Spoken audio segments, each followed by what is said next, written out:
James Farr here, live from Pasadena Media Studios. Get ready for more piercing and provocative. The Conversation Live starts now.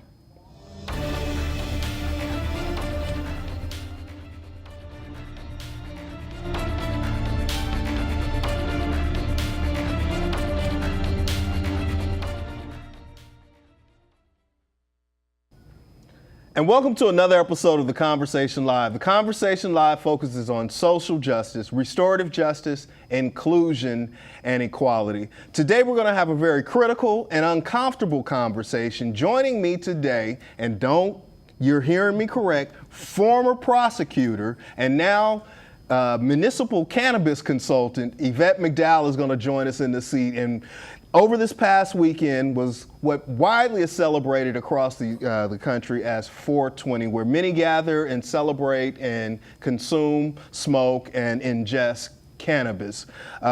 We want to have a very blunt conversation today. Why are African Americans not in this industry? Are they being boxed out or systemically moved out of this industry? And we'll also touch a little bit about the criminalization, which is at the crux of why they're not included. Jared, let's roll in this first clip, and then Yvette will join us in just a moment. Civil rights issue. Thousands of people are currently incarcerated for cannabis convictions, while others have flower delivered right to their front door. This is why we need social equity. We've been deported, made homeless, lost financial aid, levied fines and fees, or had our children taken away from us for using cannabis just like everyone else. And we aren't using cannabis more often than white people. But we are arrested 4 times, and in some states, 8.5 times more often for doing the same thing. People of color helped build this industry for decades leading up to legalization, but we are rarely rewarded with fair wages, worker protections, health care, a voice at work. We demand social equity programs in all states To heal the harms of the war on drugs, to provide restorative justice for all people of color. We have an opportunity in this industry to make things right. and we need your help.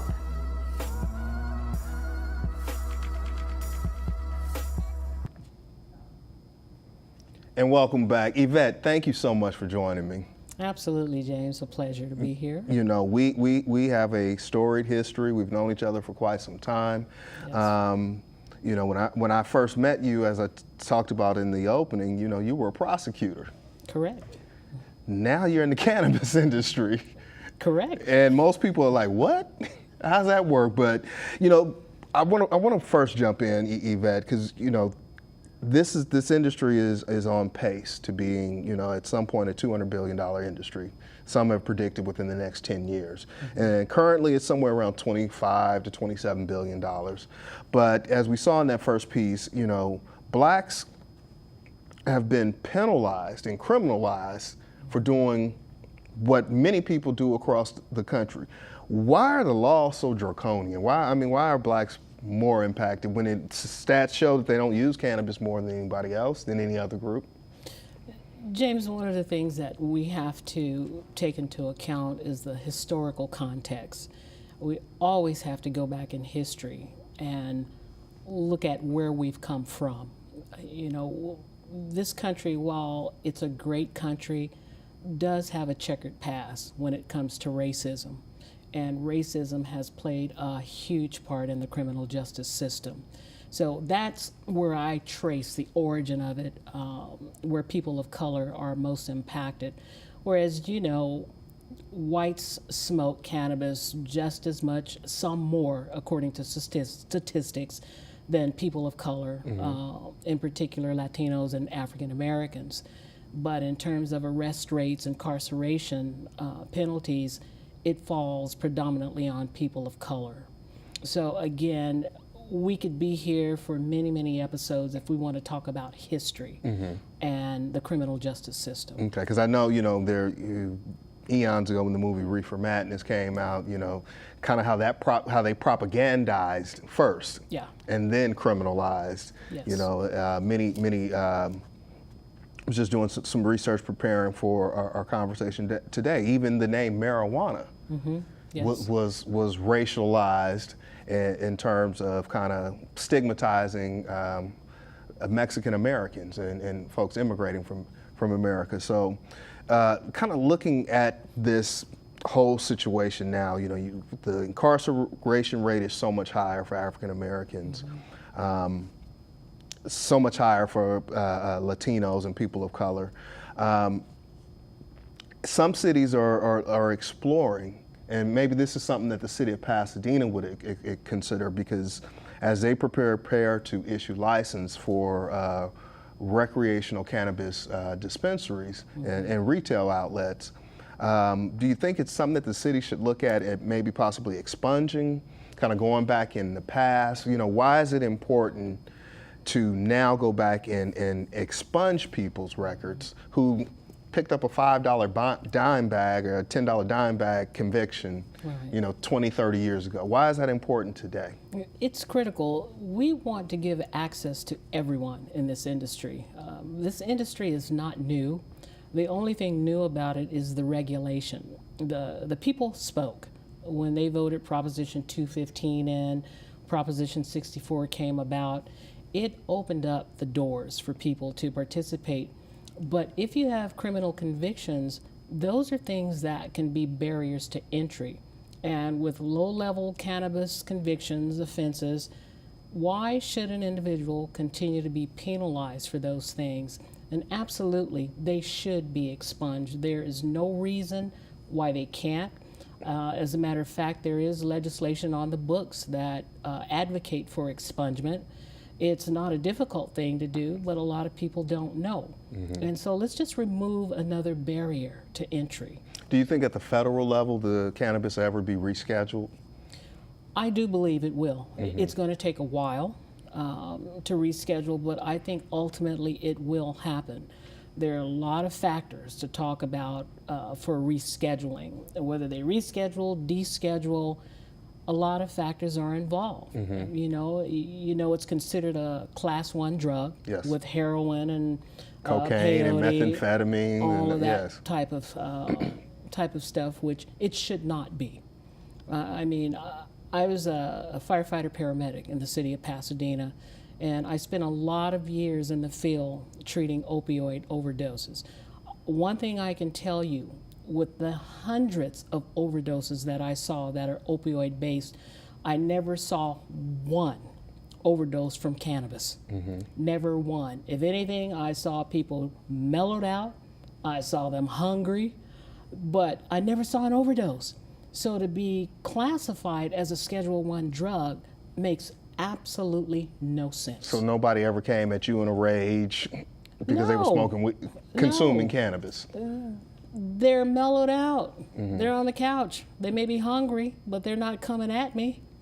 No. Robert Grant, who's a friend of the Conversation Live and constantly on here and resident heckler at times, but he has said that he feels that cannabis, and I'm paraphrasing, so I don't want to say I'm quoting him, but cannabis has led to the destruction of the African American family and community. Have you seen that? No. Maybe through the court system, but...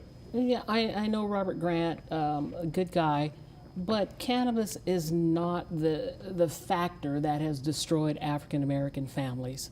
I just don't agree with that at all. Sitting in the courthouse, the one thing I can say, cannabis convictions have led to denials of student loans, has interfered with housing, other public benefits. And I think that that's a travesty in that respect. So it has had an impact, and I mean a detrimental impact to communities of color, in particular African Americans and Latinos.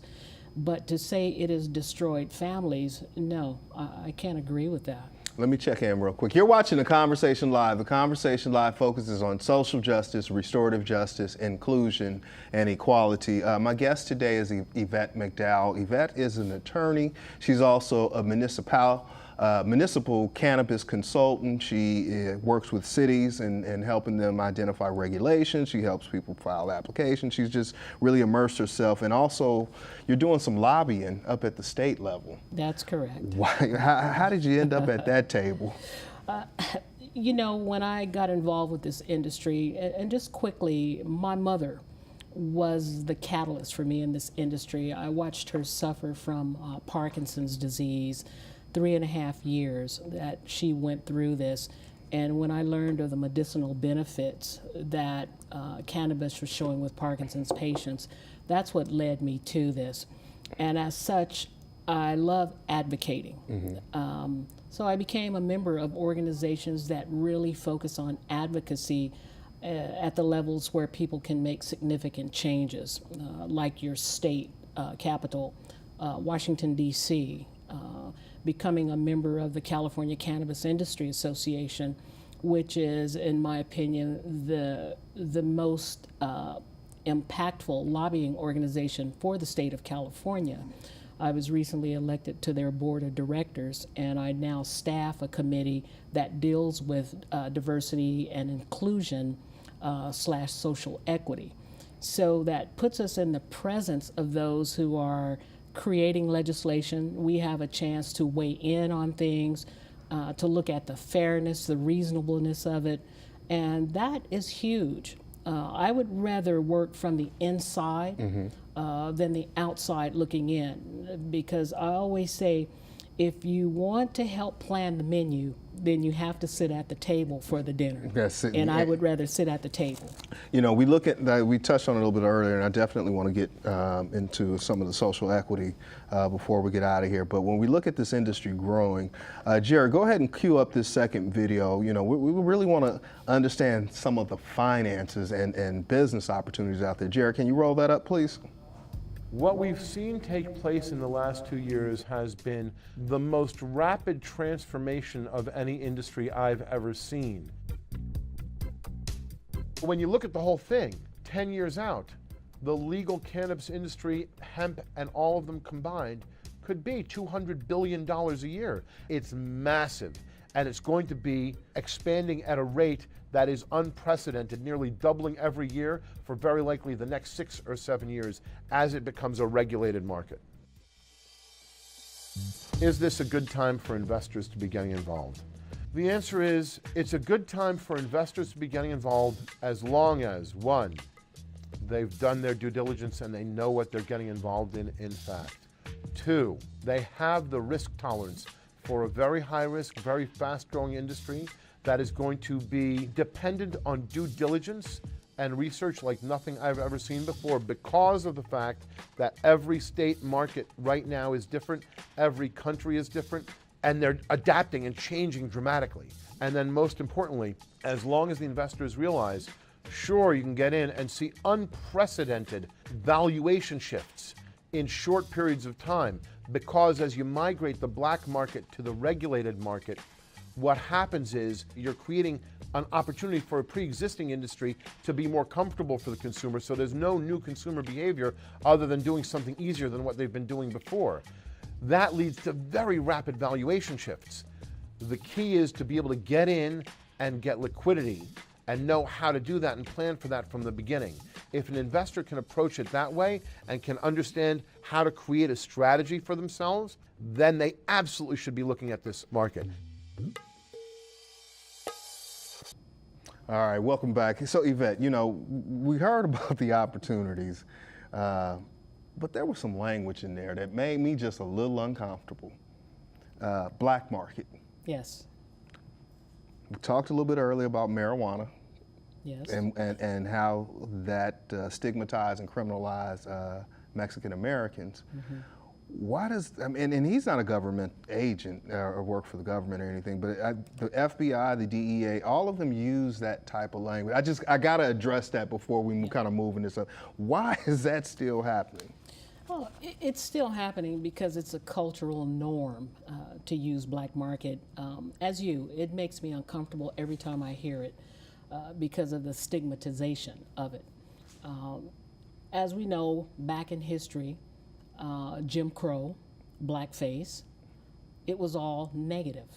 And as such, it has continued. And when we talk about black market, and I've had this conversation with some of my white friends about the use of that phrase, and I have asked them this, please stop using black market. There are other terms you can use. You can use unregulated. You can use illicit if you so choose. But when you use black market, it takes people psychologically back to the Jim Crow era where blackface and all of that was used to embarrass, to stigmatize African Americans. And that's exactly what the use of black market continuing to perpetuate that stereotype that black is bad. It's not good. And so I would ask all of your viewers to please stop using it. And if you hear someone use it, gently tell them illicit market, underground market, but let's remove color from cannabis. Illegal. Illegal. Call it what it is. I mean, illegal. You know. But let's remove it. All right, so let's really, but because I really want to talk about these opportunities Yes. and really, you know, African Americans participating in this industry, and are you seeing an increase of African Americans coming into the space? Because I know in a city like Pasadena, where the application fee alone was just under $14,000. Correct. And then many of those who submitted applications also had to hire someone to prepare That's that correct. application. And from what I'm hearing, that number was anywhere from $20,000 to $100,000.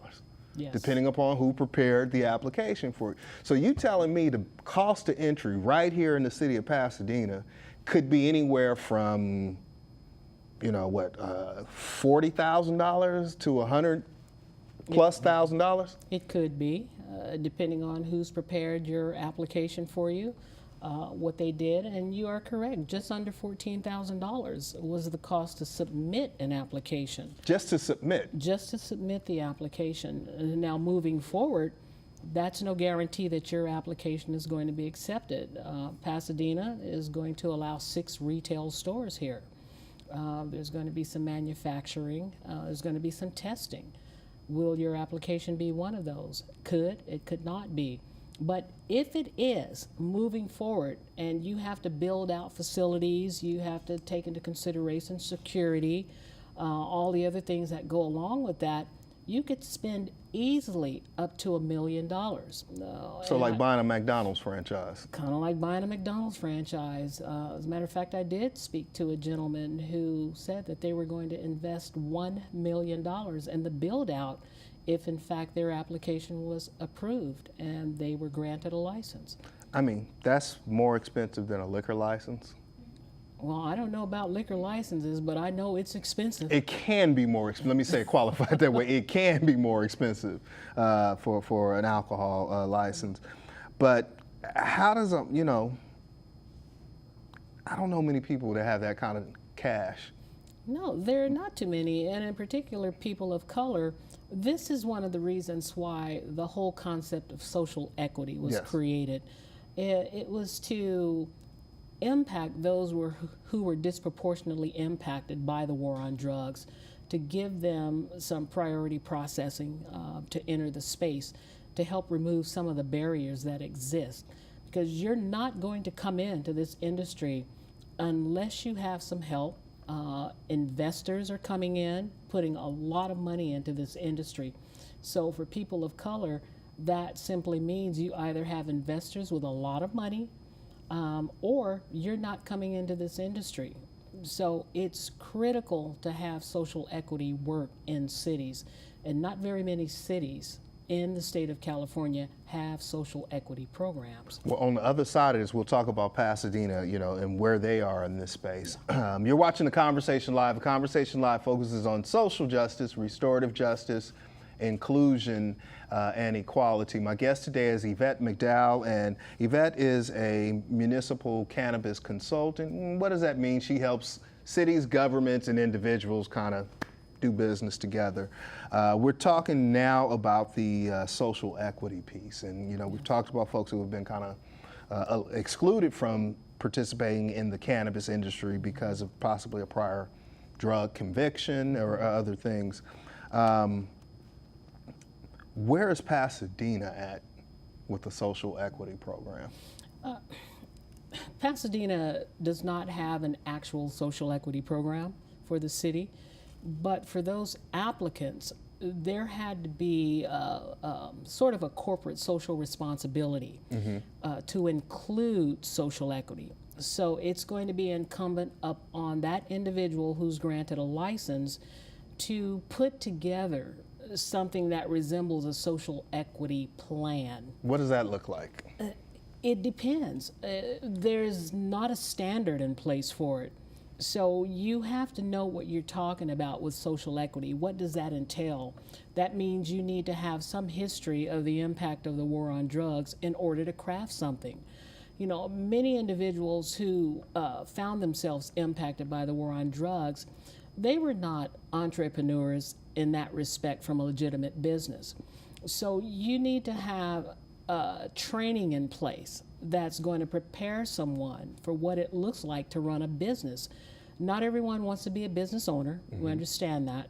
So there are going to be people who want to be employees of one of the cannabis companies, but you need to get them trained. But if I decide that I want to be a business owner, how are you going to help me prepare for that? As someone who's never had an opportunity to do that, do not have capital or access to capital. So it's going to be real interesting to see what these organizations do to address social equity, and if they really know what social equity is, what it's about. So in this instance in Pasadena, unlike in other cities where you know, the 51% of the ownership may be someone who is, you know, had a prior criminal history or involved in the system. Here, what does it look like? I mean, are these companies basically giving money back, or what is it supposed to do for Pasadena and Pasadena organizations? Absolutely. Companies are required in their community impact plan to give back to nonprofits, to work with local businesses, because as they're building out their respective facilities, they're going to need a lot of different types of people and the services they provide. That could be architects, it could be plumbers, it could be electricians. At the same time, when you're looking at the nonprofit side, there are a lot of great nonprofits in the city of Pasadena that could use some financial help.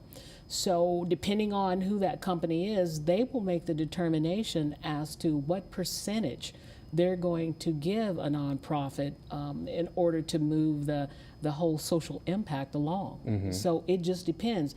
There is no set standard that you have to give 10% of your gross profits or your gross revenues, 20%. I've not seen a standard set like that. So it's going to be up to the owners to decide what's a good number. You know, what does that really mean? I mean, a lot of people are even talking about the whole banking issue and regulations, and then that goes back up to the scheduling of cannabis. How are you funding a business if you can't go get a loan on it and you can't deposit receipts from it? I mean, you know, federal banking, there is legislation that is moving forward. So I really believe that we're going to see some changes in banking, and cannabis companies are going to ultimately be allowed to bank. But as it stands right now, there is no law that says a state bank cannot accept monies from cannabis companies. What they are concerned about most is the feds. They're FDIC insured. So they really run the risk when they allow cannabis companies to come in and put their money there. Because if the feds decide, oh, we want to crack down or we want to remove your status or whatever, that's a concern, and in particular from those that I have spoken with. But again, there's nothing on the books that says a state bank cannot accept money from a cannabis business. You know, I know people who are carrying boatloads of cash. I mean, duffel bags full of cash because they're afraid to put it in a bank.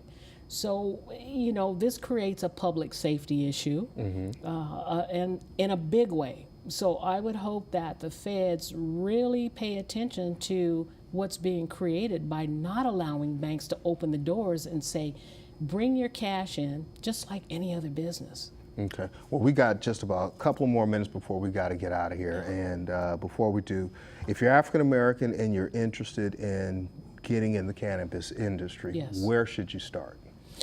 You want to find out, first of all, what jurisdiction allows regulated cannabis.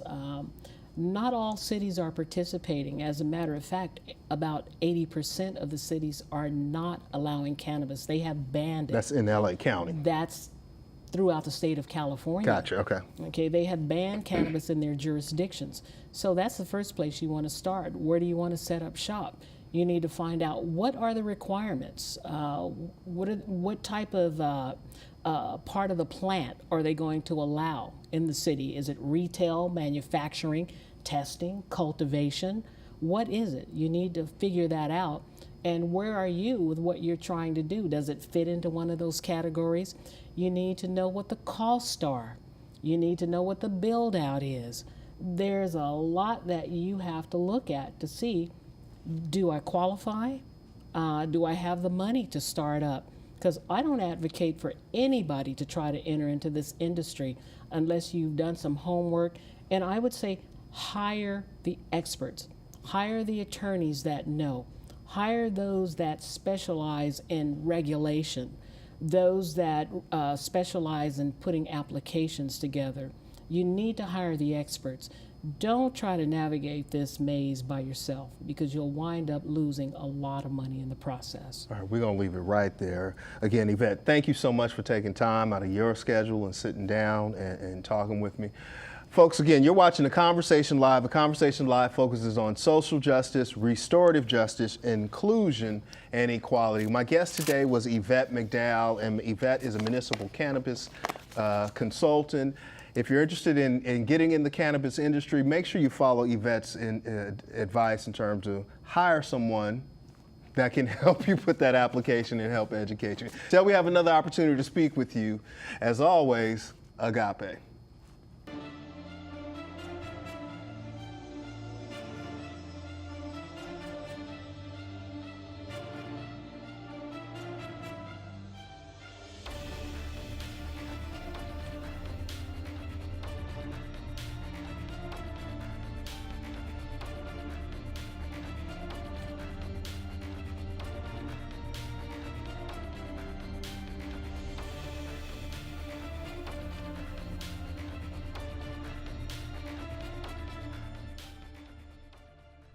The Conversation Live is brought to you by